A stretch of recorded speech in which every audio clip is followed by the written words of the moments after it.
Okay, this video is how to make a photo a favorite. So if we go to photos, it opens up to my main page of photos, and it's in an album. And let's say I want to look at this picture here. So what I'm going to do is I'm going to just go ahead and click on it, and it opens it up, right? So now we're looking at that one individual picture. And if you look at the bottom, you're going to see a little heart right there. Now, if I click on that heart, what that does is that makes it a favorite. If you look over here, that's a delete. If I hit that, that would delete that photo. So, okay, so we've got that and we made it a favorite. So now if we go back here, we're going to go bam, and let's go back to albums.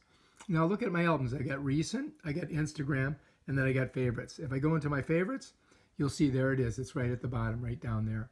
And that's how you put a picture into your favorites, because in my main album, I've got 3,000 pictures, but the ones that I really like, and I put in the favorites so that I can look at them like a family or things like that.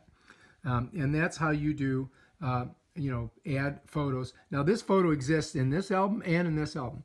And that's how you do it. If you like this video, please subscribe to my channel and check out my other awesome videos on how to use your iPhone.